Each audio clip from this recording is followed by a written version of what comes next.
Los universitarios retomaron la protesta para evitar el recorte presupuestario. Aunque el gabinete se debilita, el gobierno defiende su visión económica y la importancia de los subsidios. Más allá del enfoque frío con el que se debate el recorte presupuestario, está su impacto real en los sectores sociales. A un Estado que en la época de vacas gordas ensanchó el aparato público y toleró el aumento descontrolado de subsidios, se le pone muy difícil ajustarse el cinturón cuando esas vacas ya no dan leche. En el programa de hoy vamos a ver cómo el presidente Lenín Moreno empieza a sentir la presión de los agentes económicos porque se reduzca el gasto público y la de los sectores sociales porque no se les quiten más recursos. ¿Cuál es el ajuste políticamente correcto que el gobierno debe hacer a su presupuesto? Eso lo vamos a saber.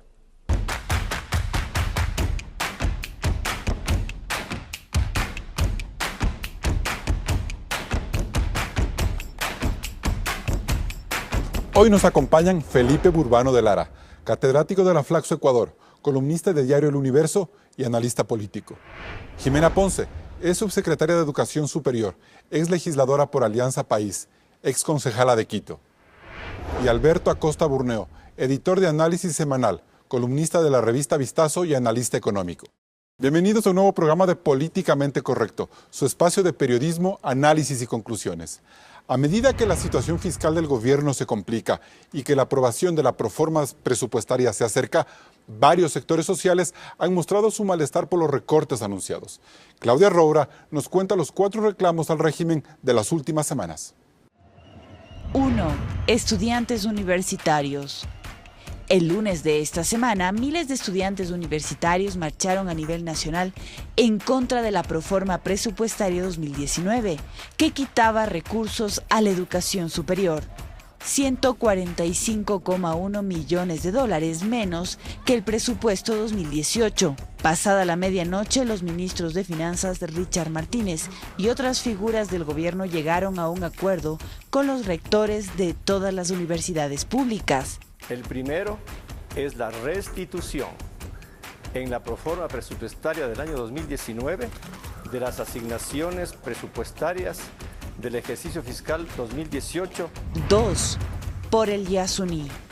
La explotación petrolera en el Parque Nacional Yasuní sigue siendo el punto más delicado de la política ambiental.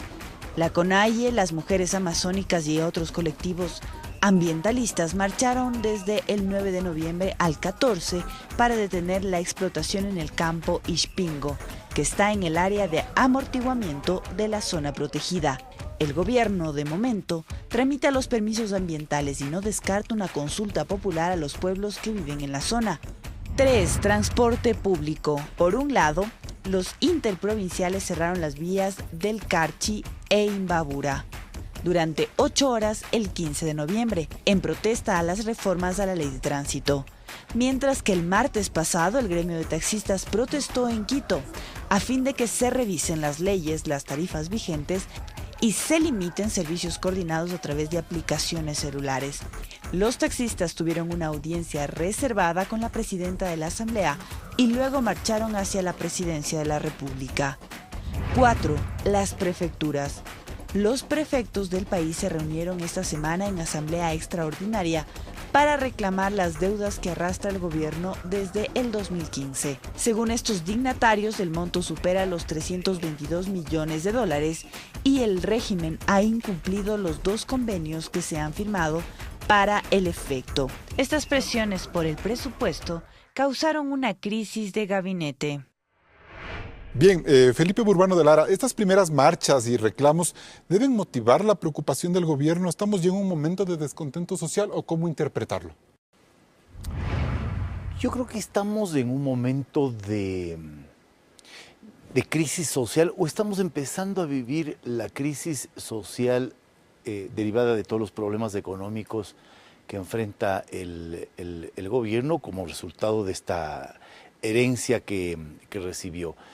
Y me parece que, digamos, refleja el difícil acomodo de intereses, de perspectivas, de horizontes, de visiones en este momento postcorreísta de la vida del Ecuador. O sea, si uno ve los conflictos que presenta el reportaje. Son conflictos que tienen naturaleza distinta, orígenes distintos, perspectivas distintas, consecuencias distintas. ¿Puede ser un ¿no? afán de democratización? Es decir, ¿se vive una mayor democratización de la calle, de la protesta social, como para entender que es normal que salgan después de que se han sentido reprimidos muchos de estos sectores? En algunos casos sí, y eso no debería asustarnos, por lo tanto. Más bien deberíamos sentirnos bien, claro. La democracia se alimenta y se enriquece de la protesta, porque la protesta pone sobre la escena política esto que decía yo hace un rato, visiones e intereses distintos.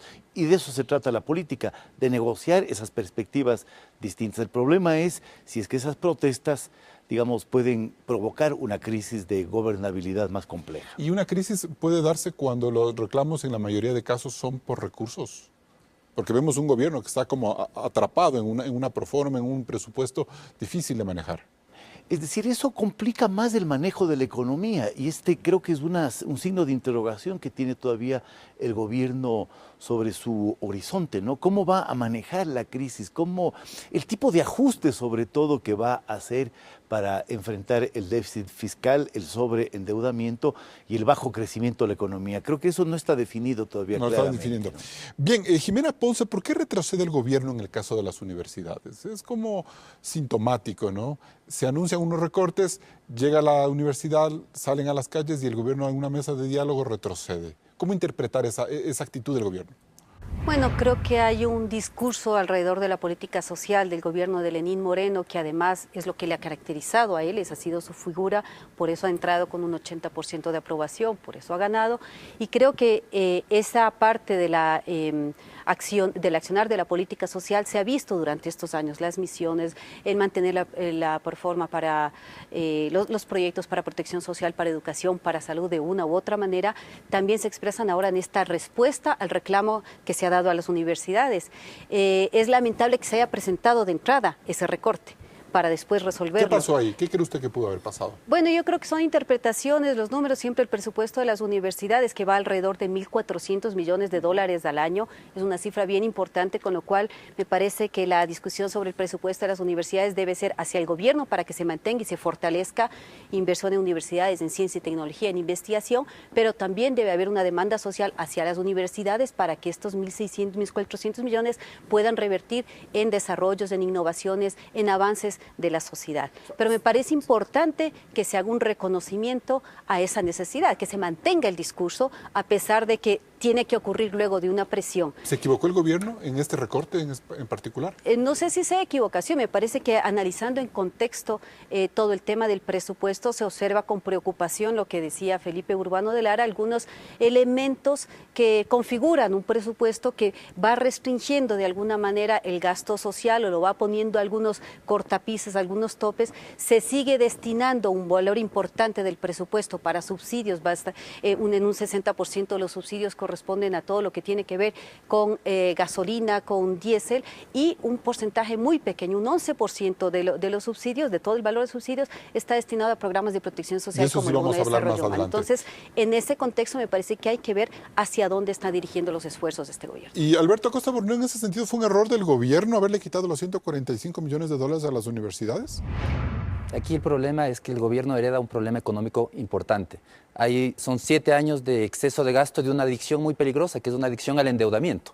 Y entonces el resultado de esa adicción es que cada vez hay que destinar más recursos a servir la deuda, cada vez hay menos recursos para lo que realmente importa. Y entonces el resultado es que si no garantizamos la sostenibilidad fiscal, no vamos a poder garantizar tampoco la sostenibilidad de las inversiones que sí interesan, que son salud, educación y seguridad. Entonces, mientras no se corrija el desperdicio de recursos que existe, hay problemas estructurales que fueron agravados durante la bonanza. Seguimos, el tema de los subsidios yo creo que es un tema crítico. 7.000 millones de dólares en ingresos fiscales en 2019 es lo que se espera recibir.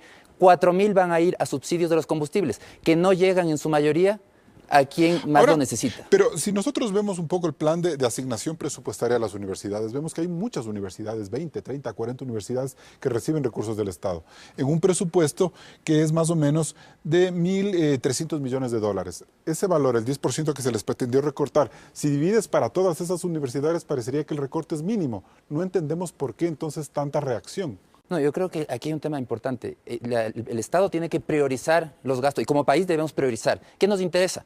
Nos interesa no solamente tener cobertura de educación o de salud, ahora que tenemos que tener educación de calidad, salud de calidad. Tenemos que dar un salto. El presupuesto de educación y salud no puede reducirse, tiene que aumentarse. ¿Pero cómo lograrlo? Distribuyendo adecuadamente las rentas que tiene el Estado. Hay que empezar entendiendo que el Estado tiene rentas escasas, que está viviendo este momento del endeudamiento por 7º año consecutivo, que para 2019 espera endeudarse en un financiamiento de 9.000 millones de dólares y que piensa que año a año va a seguir creciendo esa necesidad de financiamiento, va a llegar a 10.000 millones. Es decir, yo creo que cada vez va a ser más difícil priorizar lo que realmente le importa al ciudadano. ¿Qué le importa al ciudadano? Quiere tener educación de calidad, quiere tener salud de calidad, y eso no es lo que tenemos ahora, es hacia donde tenemos que ir. Entonces, que se esté recortando por ese lado es un síntoma de que hay este mal uso de recursos en el Estado, de que los recursos están yendo a donde no interesa, a subsidiar el vehículo más grande, el que tiene Seguramente, no sé si me puede ahí acotar, Jimena Ponce, serán quienes están manejando la economía en este momento en el gobierno y quienes pretenden hacer recortes por todos lados sin importar esa prioridad social, ¿o no? Bueno, como digo, revisando todo el contexto, se ve que se mantiene el tema de los subsidios, por ejemplo. Pero técnicamente uno puede decir, bueno, en esta tabla Excel puedo quitar subsidios aquí y poner acá en el tema de la política social. Es una decisión política que tiene que estar sostenida en una fuerza social. Yo quisiera ver también que existan pronunciamientos, que existan movilizaciones por hacer una reforma a todo el sistema impositivo, por ejemplo. No puede ser que tengamos una pérdida desde el sistema impositivo que significa miles de millones de dólares que dejamos de percibir el Estado, digo en plural, en primera persona del plural, porque eso luego se redistribuye hacia servicios sociales. Por todos los ajustes que todo se hizo lo que al tiene sector que ver privado. con exenciones. Hay un gasto tributario de aproximadamente 3.609 millones de dólares, es decir, lo que deja de percibir el Estado, de los cuales de 4.900 y 3.600, es decir, un 74% de ese dejar de percibir corresponde a reducciones de los impuestos, que se benefician en eso básicamente ciertos sectores. Entonces, la reestructuración del presupuesto tiene que irse dando a través de un acuerdo y de un consenso social. Siempre el presupuesto es un instrumento de hacer política, entonces algunos se van a ver beneficiados y otros no tan beneficiados, pero lo que tiene que verse es un beneficio global para el país, en un país que enfrentamos niveles de pobreza que tienen que ser superados. ¿En estos espacios de negociación el gobierno les dio un subsidio a los sectores privados con el tema de los alivios tributarios? En un cierto sentido sí, un subsidio, pero me parece que no apuntaba en esa dirección la política, sino que es una consecuencia, ¿no? Yo creo que la remisión, por ejemplo, tributaria tenía un objetivo como objetivo generar ingresos fiscales para tratar de aliviar en parte los problemas de liquidez que tiene el fisco. Entonces yo creo que no hay claridad. No hay claridad respecto del ajuste, no hay claridad por dónde vamos a corregir el déficit fiscal. Lo que ha pasado con las universidades me parece que refleja claramente eso.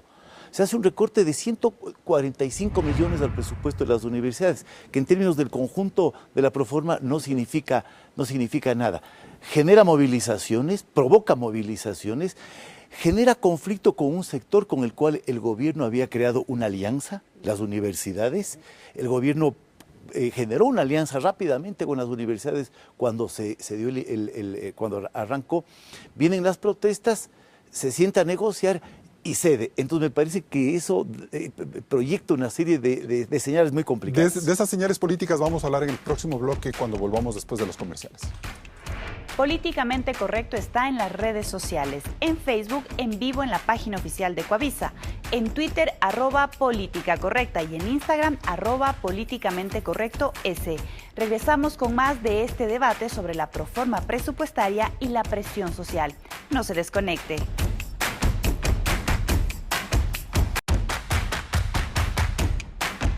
Seguimos el debate en Políticamente Correcto. Jimena Ponce, hay un dato que me parece que sí vale precisarlo.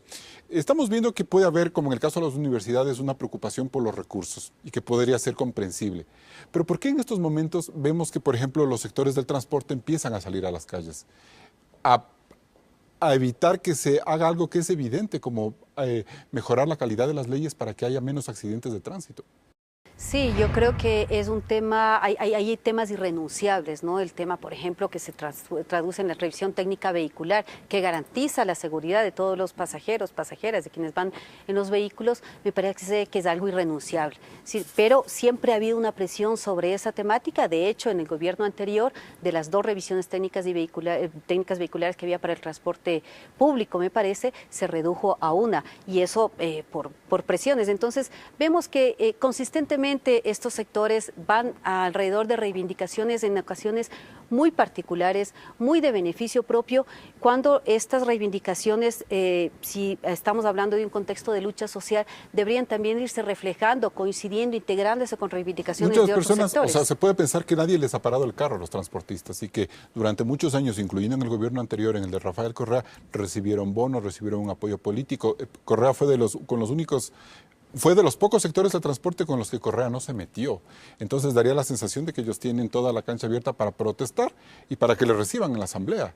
Bueno, hay también responsabilidades nacionales como responsabilidades locales. Acá en el caso de Quito, vemos cómo el gremio de los taxistas ha jugado un rol importante en la misma elección del actual alcalde, con algunos acuerdos, se cumplen, no se cumplen. Hay un tema de los cupos, también de los próximos candidatos, que ya los vemos que se están relacionando con mucho entusiasmo con este sector. ¿Irresponsable que su coidearia haya hecho eso? Que me parece que deben, insisto, el tema de transporte, en este caso que estamos analizando, no es solo del gremio del transporte, es un tema de un servicio público y debe analizárselo en este contexto. Cuando se pierde la visión de una reivindicación para un beneficio absolutamente particular, muy centrado en ese negocio, en esa empresa, en ese individuo, se pierde la función social de ese negocio. Todos tenemos alguna responsabilidad social y me parece que las reivindicaciones tienen que irse balanceando. ¿Y usted ve al gobierno de Lenín Moreno listo como para enfrentar estos paros estas movilizaciones de los transportistas? Ellos están como insistentes en seguir, y tenemos a una coidearia del gobierno como María José Carrión que les apoya políticamente. Bueno, una coidearia del gobierno de algunos sectores políticos, digamos, pero me parece que el gobierno tiene que estar preparado para responder, analizar las demandas de todos los sectores. ¿Está preparado? Pero su responsabilidad no es solo juntar las demandas e ir respondiendo en orden de llegada, es de entender que hay una demanda social fundamental, hay derechos constitucionales que cumplir y alrededor de eso tiene que funcionar. Y en el afán de conseguir estos posicionamientos políticos, vemos que mientras el gobierno quiere buscar más recursos, por ejemplo, con el caso de la explotación petrolera, salen los indígenas a decir que no se sigue explotando el Yasuní. Hay una inconsecuencia, una falta de consenso sobre lo que realmente debe hacer el gobierno para mejorar su situación económica, Alberto. Definitivamente hay un desconocimiento en el público en general en entender que lo que gasta el gobierno tiene que sacarlo de algún lado. Entonces, lo que el gobierno nos regala en este bolsillo nos tiene que quitar de este bolsillo. No hay otra manera, los recursos no se generan del aire. No es un tema de voluntad política, no es un tema de ausencia de corrupción. Para que el gobierno pueda gastar en algún tema, por ejemplo, salud o educación, tiene que primero cobrar impuestos. Para poder cobrar impuestos tiene que primero haber producción. Entonces, aquí lo que tenemos que estar muy claros es que estamos viviendo a un nivel más allá de las capacidades actuales, estamos gastando demasiado y esta es una etapa de comenzar a decidir, y eso es lo que debería hacer un gobierno responsable en este momento, es decidir y llegar a ese consenso nacional de qué es lo que realmente nos importa. No podemos gastar en todo y lamentablemente el Estado tradicionalmente es un rehén de grupos de poder. Cada uno quiere jalar para su molino. Los productores que les defiendan con sustitución de importaciones. No importa el consumidor que pague un precio más alto, pero el productor tiene que ganar más. Los transportistas que a obviarse todas las normas, que les pongan todos los subsidios, no importa que finalmente el subsidio lo pagamos los ciudadanos vía impuestos. Y que el Estado siga gastando, no importa porque eso da rentas hoy y no nos damos cuenta que todo el endeudamiento que obtiene el gobierno hoy lo vamos a pagar los ciudadanos. ¿Cómo se paga el endeudamiento público? Vía futuros impuestos. No hay otra alternativa. Y ahí sale la alternativa, bueno, que les cobren los impuestos a los productores, que les cobren a los ricos. Al final del día, todos esos impuestos se transfieren vía los precios a los consumidores. Entonces los ciudadanos somos los afectados al final del día, somos los que siempre pagamos la cuenta del mal manejo económico y del mal reparto. O sea, Felipe Burbano decía hasta cierto punto que es positivo que haya un ambiente más que de protesta, de movilización social, que en la calle la gente se exprese. ¿Hasta qué punto ese consenso se está manejando? ¿Hay o no hay consenso sobre qué temas se deben defender y no en la protesta? Yo creo que la protesta es una democracia, la gente tiene que opinar. Y esa es la manera de opinar. Está muy bien mientras no haya violencia. Por ese lado no hay ningún problema. Pero lo que sí hay que estar claros... Choferes que defienden subsidios, universidades que quejan por recursos, esa es la sociedad. Que no quieren explotar. La sociedad, todos defienden sus intereses, estemos claros. No hay nadie que salga y no defienda sus intereses. cada uno defiende sus intereses y ahí entra el tema del consenso social, a qué cosas se pueden hacer, qué es viable. Entonces yo creo que el papel del gobierno debería ser un papel de estadista, de un gobierno que no gobierne con las encuestas, porque es el problema. Yo creo que el gobierno está gobernando con las encuestas, tratando, no es el único y es tradicional, tratar de contentar a todos los grupos lo más posible. El que patalea más fuerte es el que se le otorga algo para que no moleste, pero en el fondo lo que estamos aquí es frente a una distribución de recursos escasos. Tenemos un presupuesto muy reducido, estamos viviendo más allá de las capacidades, estamos endeudándonos agresivamente y todas esas cuentas las tiene que pagar alguien. Entonces este momento no es el de repartir beneficios, es el de repartir cuentas. Hay que definir como sociedad quién va a pagar la cuenta. Esa es la pregunta de este momento. En ese sentido, Felipe Burbano de Lara, me da la sensación de que el consenso político alrededor de la transición fue exitoso, se logró avanzar, pero no está trabajando el gobierno de Lenín Moreno en un consenso económico para salir de la crisis. Y aquí se ven estas primeras manifestaciones y estos primeros como palos de ciego de Moreno de no saber en dónde recorta para luego devolverles cuando hay una presión social. Yo creo que el problema de la protesta social, es decir, la protesta social puede devenir en un problema cuando yo no tengo un interlocutor, en este caso el gobierno, que está claro en el rumbo que va a tomar para enfrentar la crisis económica y paliar la situación no hay claridad social. ahí. Yo creo que no hay claridad. Lo que ha sucedido con las universidades es un ejemplo. La misma Proforma, la orientación de la Proforma es otro ejemplo, porque yo creo que el gobierno está haciendo ajuste. Está haciendo ajuste y está haciendo un ajuste profundo por el lado de la inversión pública. Y no sé si esa sea la mejor vía para hacer el ajuste, pero está haciendo el ajuste y lo que estamos viendo es que ese ajuste provoca una pugna social y política por la distribución de los recursos. Imagínate no hay tantos si corta recursos. presupuesto y saca gente del servicio público, pues. Esa es la otra opción. O sea, la otra opción, digamos, lo que yo veo del otro lado de los economistas es hay que reducir el gasto corriente. Y yo no sé cuál es la mejor vía para hacer el ajuste. Definitivamente que hay un esfuerzo por el lado de inversión, reducción fuerte en la inversión. Que viene desde la época de Correa. Desde Correa, ¿no? exactamente, pero vemos que aparecen nuevas obligaciones, nuevas necesidades. En este año es un presupuesto incluyendo importación de derivados de 36.000 millones de dólares, 2.000 millones más que el año pasado. Entonces todo el esfuerzo que hace por reducción de inversión es insuficiente frente a nuevas obligaciones como el aporte a la seguridad social del 40% de las jubilaciones o la ley amazónica. Entonces vemos que hay un problema de fondo. Todavía a pesar de estos esfuerzos no estamos con una ruta clara para poder ir a una situación fiscal equilibrada. Bien, nos vamos a un nuevo corte comercial, pero antes Claudia Robra nos cuenta quién es el políticamente incorrecto de la semana. La renuncia del fiscal general encargado, Paul Pérez Reina, es polémica porque se produce en un momento clave para la justicia ecuatoriana. En su despacho reposan casos importantes como las investigaciones por la trama de Odebrecht, las indagaciones por supuesto peculado a Fernando Alvarado, los casos Petrochina, Petroecuador, Singue, Balda y la reapertura del caso Gabela. Con su salida, Pérez deja un manto de dudas sobre posibles presiones a su trabajo. Además, empaña este momento de transición, pues la Fiscalía queda a merced de un nuevo reemplazo, mientras el Consejo de Participación Transitorio escoge al fiscal titular. Volvemos enseguida.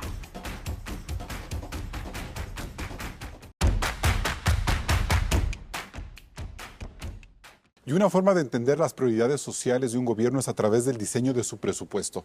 Veamos entonces cuál es la impronta de Lenín Moreno. Claudia.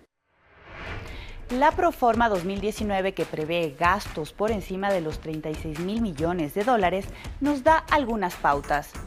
Por el pago a la deuda pública entre egresos financieros y amortizaciones. El gobierno destinará más de 7.100 millones de dólares.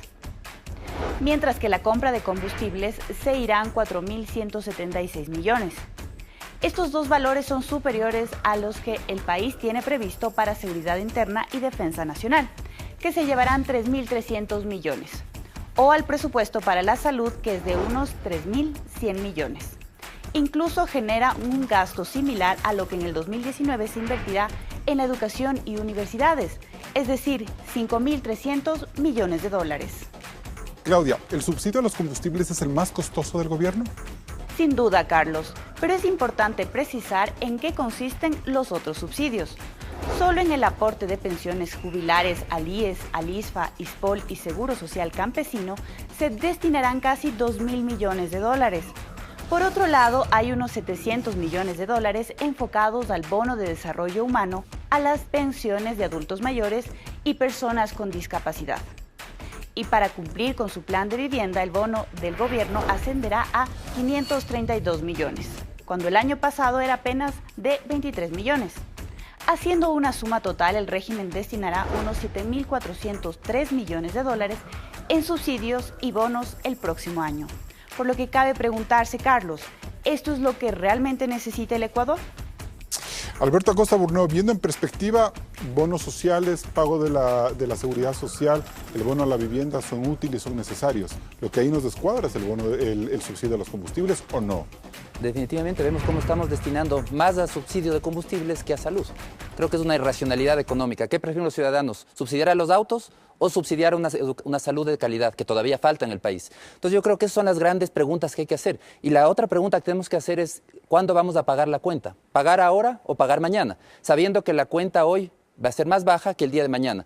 ¿Qué significa esto? Que actualmente estamos posponiendo el pago de la deuda, la estamos tarjeteando vía endeudamiento. Pero todo ese endeudamiento lo vamos a tener que pagar. Y ya estamos viendo otras consecuencias de esta política, que el servicio de la deuda cada vez pesa más. Entonces ahora tenemos que, para servir a la deuda, destinar más dinero que destinamos para salud, más que destinamos para educación. Claro. 7.000 millones, para educación son alrededor de 5.000 millones, para salud alrededor de 3.000 millones. En el bloque anterior que yo le corté, le interrumpí a Felipe Burbano de Lara, él decía que es muy fácil ver cómo se ajustan los presupuestos sin tener en cuenta el impacto social. Si, por ejemplo, haría el gobierno lo que muchos de los economistas han dicho, incluso usted, de que se baje el gasto público y que eso implicaría incluso despidos en el sector público, puede generar o abonar un clima de mayor protesta social al que ya estamos viendo ahora por recursos, por la falta de recursos. Yo creo que tenemos que acostumbrarnos. La nueva normalidad va a ser la protesta social. Porque de aquí en adelante solo hay cuentas que repartir, no hay ingresos que repartir, no son rentas que repartir como en la bonanza se acabó. En este momento tenemos que ver quién paga la cuenta. Y entonces hay alternativas. Una alternativa es decir, cobremos más impuestos para poder financiar todo este gasto desbocado que tenemos, un gasto excesivo.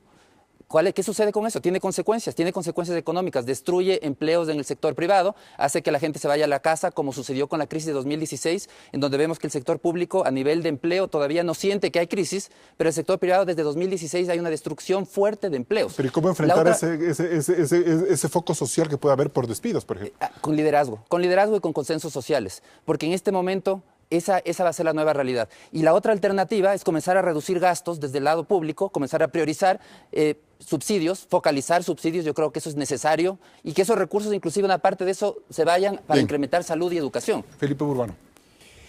Me parece muy difícil aceptar este discurso de que la nueva normalidad va a ser la protesta social, porque no sabemos hasta dónde llegue la protesta social. Yo creo que el enfoque tiene que ser distinto. El enfoque siempre es ajuste fiscal, ajuste fiscal. O sea, siempre ha sido eso. Siempre ha sido, ¿no? Y quedamos atrapados en eso. Y creo que el gobierno está atrapado en cómo hago el ajuste fiscal frente a todas estas presiones que dice hay que corregir el déficit fiscal. Hay que corregir el déficit fiscal, pero no sé si la mejor vía sea el ajuste del gasto corriente. Hay que tener una visión más de conjunto.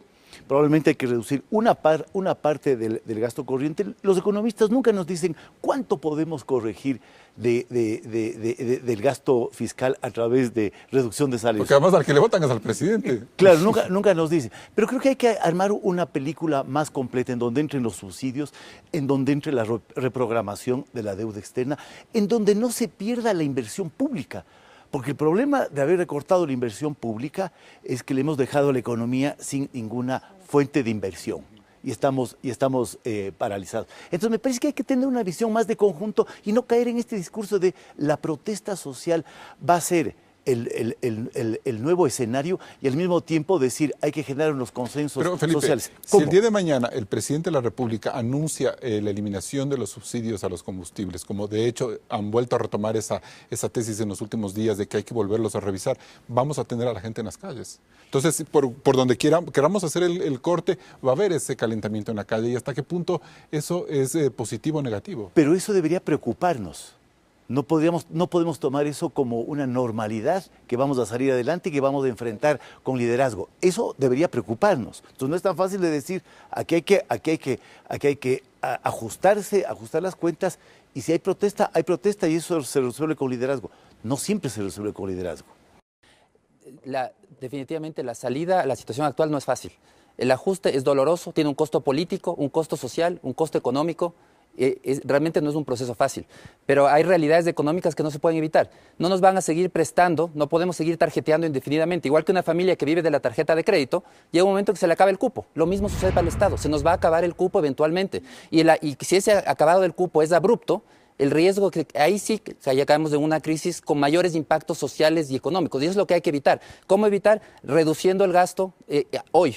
Que esa es la alternativa, que definitivamente no es la alternativa más conveniente si uno dice yo quisiera no reducir el gasto, nadie quiere reducir el gasto, nadie quiere ajustarse el cinturón, pero hay cosas, realidades económicas que no se pueden evitar. Jimena Ponce, tomando en cuenta los planteamientos de Alberto Acosta, ¿hay la necesidad de enfocar nuevamente los subsidios hacia los que realmente importan y ahí empezar a recortar quizás el de los combustibles? Hay que hacer esfuerzos en el tema de los subsidios, hay que hacer esfuerzos en la integralidad del presupuesto, insisto, de todos los 36.000 millones, hay que ver cómo se maneja y a qué se destina, y ese es el signo que tomará este gobierno.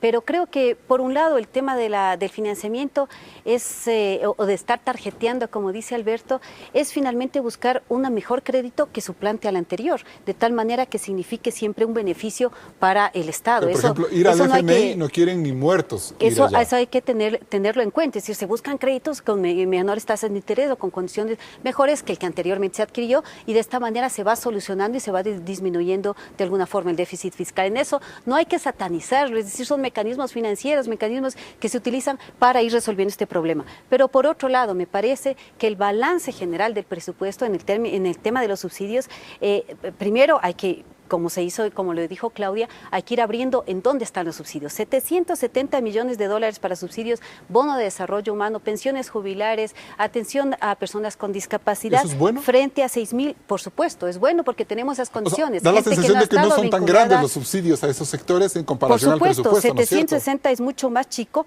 que 6.900 que se está destinando para los subsidios a la gasolina, a los combustibles. A la deuda, porque pero por otro lado, tenemos que estar también pendientes de esto que se habla como una solución mágica, recortar el presupuesto, disminuir el gasto. Esto significa y tiene impactos también en el sector económico. Si usted recorta gente, si usted vota gente del sector público, o si se disminuye, se contrae el sector público, vamos a tener menos gente que está dinamizando la economía, y vamos a tener menos inversión en construcciones, menos inversión en construcciones que las estaba haciendo el sector privado. Pero se están postergando esos son elementos que los también ayudan a dinamizar. Es decir, no es que el Estado es un ente que está separado de la sociedad y acá está el sector privado como en un carril paralelo. Los dos se están alimentando uno de otro, y ese balance es el adecuado que hay que encontrar. Exactamente por esa integración es que hay que verlo con la integralidad. Cuando el Estado dice yo no voy a despedir a los empleados públicos porque se van a quedar sin trabajo y no van a consumir, entonces tiene que cobrarle a alguien esa plata. Subir impuestos. ¿Qué pasa cuando sube impuestos? Destruye empleos en el sector privado. Entonces va a haber gente que pierde empleos, como ha sucedido desde 2016 en el sector privado. Entonces hay que ver la integralidad. Por otro lado, el endeudamiento. Es fácil decir que tenemos que endeudarnos más barato cada vez, pero lo que sucede es lo contrario. Los inversionistas ven que somos malos sujetos de crédito, que está la situación fiscal insostenible, y el riesgo país sigue subiendo, ha subido a 780 puntos. Estamos lamentablemente repitiendo la historia de la década de los 70. De las grandes bonanzas salimos altamente endeudados, y ojalá que no venga una situación de acelerado incremento de tasas de interés que puede provocar un desequilibrio mayor en la economía. Nos vamos a un corte comercial. Siguen Políticamente Correcto. Recuerde que todos los programas de Políticamente Correcto y los reportajes los puede ver en el canal oficial de Coavisa en YouTube. Regresamos con más de este debate sobre Proforma Presupuestaria 2019 y presión social.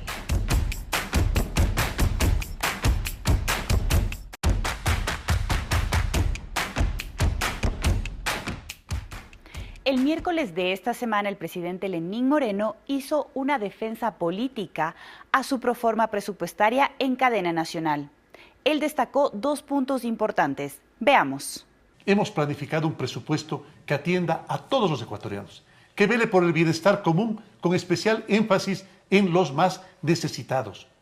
Continuaremos defendiendo el derecho a la educación y a la salud, porque ningún niño, ni uno solo, se ha quedado sin educación. Porque los universitarios ahora han visto ampliarse ostensiblemente los cupos de ingreso para poder estudiar la carrera de sus sueños. A estas buenas noticias se suman otras. Cerraremos este año con un incremento en la inversión privada de 4.000 millones de dólares. Superamos en mucho la meta que habíamos previsto. Y esperamos cerrar este año con 17.000 millones de inversión privada total. El mejor resultado de los últimos 10 años. Esta inversión representa más oportunidades y más empleo. Felipe Burbano de Lara, ahí está el mundo ideal. Un presupuesto equilibrado, que se atienda a lo social, que se atienda a los viejecitos y con un récord en inversión privada. Entonces, ¿para qué estamos hablando de tanta crisis económica?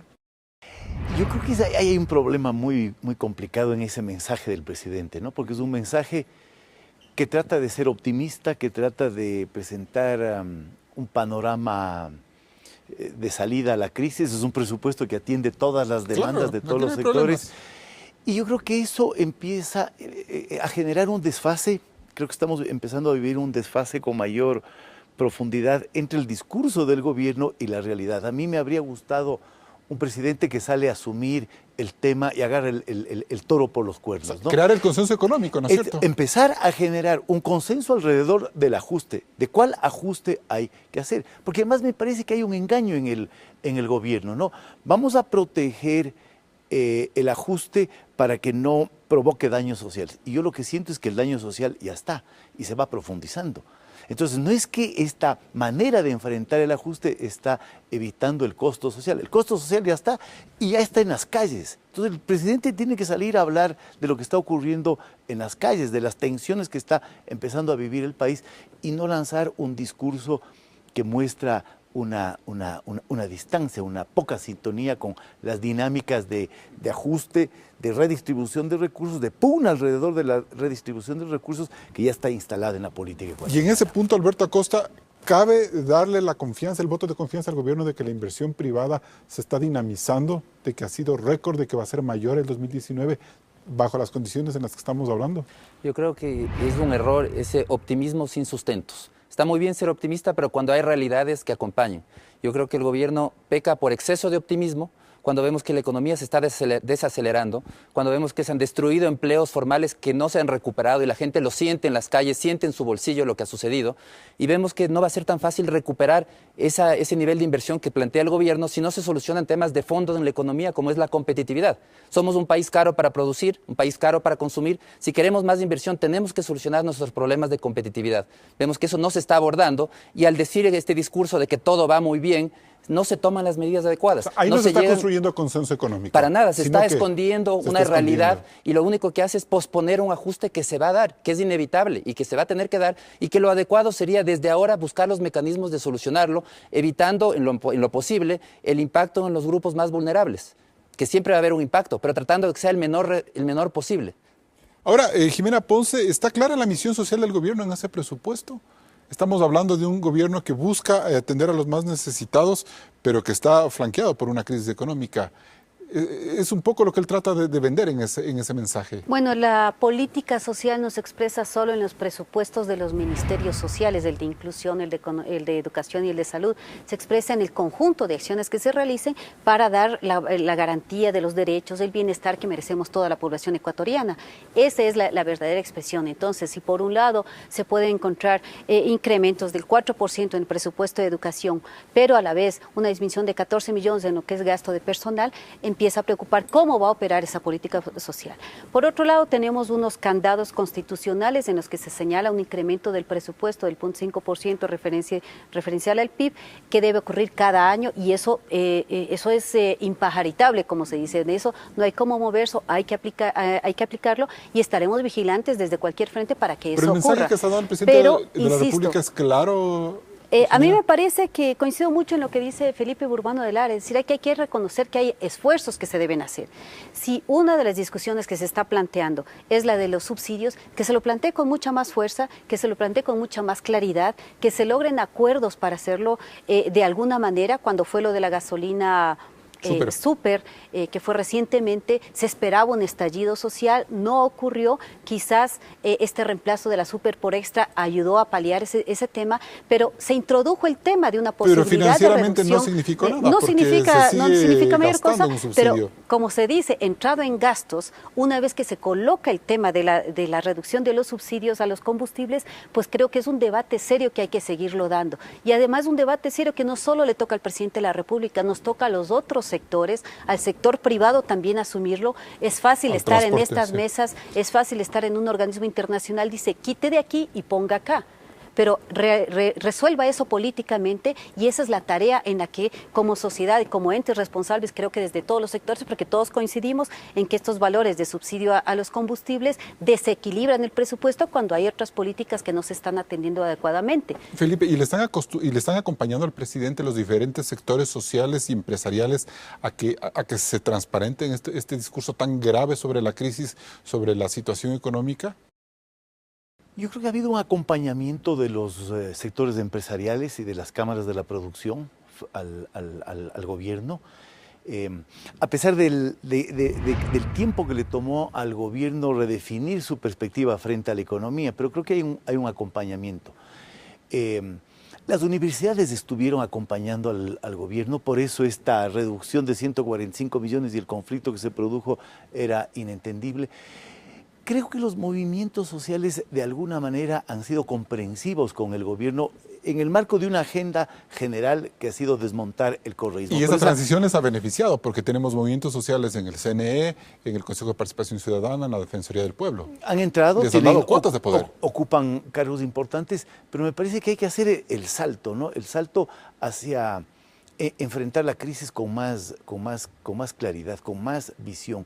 Y eso yo lo que Porque es muy fácil abandonar al presidente en un momento de crisis, ¿no es cierto, Felipe? Eso se ha visto, que el momento en que ya se tienen que tomar medidas, o se toman medidas, de hecho todos se alejan, todos le critican. Y por eso tampoco el discurso de la normalidad de la protesta es un discurso que nos puede tranquilizar. O sea, yo creo en la protesta, creo que la protesta pone temas importantes a debatir a la sociedad, pero un gobierno débil, un gobierno que no tiene apoyos políticos, un gobierno que no tiene respaldos en el Congreso, un presidente sin la popularidad y sin la fortaleza de liderazgo necesaria, enfrentado a una crisis económica, esa es una combinación de factores muy complicados para garantizar una estabilidad política. Y el país debe ser consciente, ¿no?, de ayudar más bien a ese presidente a que la reforma sea... Un encuentro de conciencia, digamos, un encuentro en donde el país esté consciente de los graves problemas que enfrenta, pero también un gobierno que es sincero y es honesto para enfrentar las dificultades, ¿no?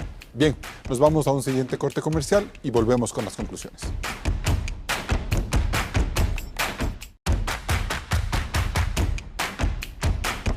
Entramos en la etapa de conclusiones. Alberto Acosta Burneo, ¿el gobierno comienza a sentir la presión de los sectores sociales por el manejo de la economía? Definitivamente sí. Vemos que es necesaria una política que reconozca esta realidad de corregir los desequilibrios de la economía a nivel fiscal y a nivel productivo, y que estemos muy claros los ciudadanos que para que el Estado nos dé algo tenemos que haber pagado previamente de alguna manera.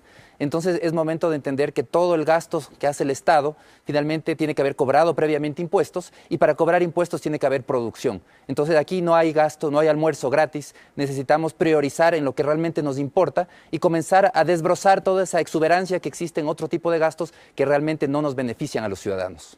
Jimena Ponce. Bueno, creo que deben encontrarse las salidas para seguir gestionando, manejando un Estado, una política de gobierno y de país que conduzca a la viabilidad de todos los grupos sociales que existen. Los grupos sociales, las movilizaciones me parece que son saludables en la medida en que van significando organización, va significando refrescamiento de las demandas en un nuevo contexto político, en un nuevo contexto económico, pero deben significar también una corresponsabilidad, deben significar también un control social, un ejercicio de su movilización, de su poder como sociedad para poder plantear las demandas al gobierno nacional. Por otro lado, creo que hay esfuerzos desde el gobierno nacional que deben plantearse desde todas las instancias del Estado, gobiernos subnacionales también, en la medida en facilitar, por ejemplo, la recaudación de impuestos. Es muy necesario. Creo que hay todavía un trabajo en la cuestión de recaudación que debe hacerse. Los datos que se dan es que 215 grupos económicos aún tienen 2.200 millones de deuda con el gobierno, y tenemos entonces que buscar esas viabilidades como país. Felipe Burbano de Lara, ¿qué acciones políticamente correctas debe tomar el régimen para canalizar estos reclamos? Definir con más claridad el rumbo del gobierno. Creo que el gobierno debe entrar en otra etapa. Esta etapa, olvidarse de alguna manera de haber convertido, digamos, de haber hecho del anticorreísmo el eje de su acción y pasar a enfrentar las dificultades que tiene hoy el país en términos económicos y en términos sociales. Definir con más claridad cuál es el rumbo para hacer frente a este contexto que se va complicando y se va enredando. Este país, durante la década correísta, se acostumbró a mirar la protesta social como un espacio de desestabilización política. Por eso, los excesos del gobierno de entonces ahora purgan en el plano judicial. De allí que es saludable la forma en la que el presidente Moreno acogió el diálogo con las universidades para restablecer los dineros comprometidos. Sin embargo, por las enormes presiones fiscales a las que Moreno está sometido, estos focos de tensión pueden tomar otras proporciones. Es tarea del gobierno emprender un manejo sensible, abierto e inteligente de la manifestación popular, mientras prioriza los gastos y subsidios que el Estado debe hacer en beneficio de quienes más necesitan. Un liderazgo democrático de seguro le permitirá hacer frente a los momentos difíciles que la economía nos plantea. Hasta el próximo programa. Despedimos Políticamente Correcto. Recuerde que mañana tenemos una cita en Twitter con la transmisión en vivo sobre los comentarios de este debate. Y nos volveremos a ver el próximo domingo, 10:30, por Ecoavisa.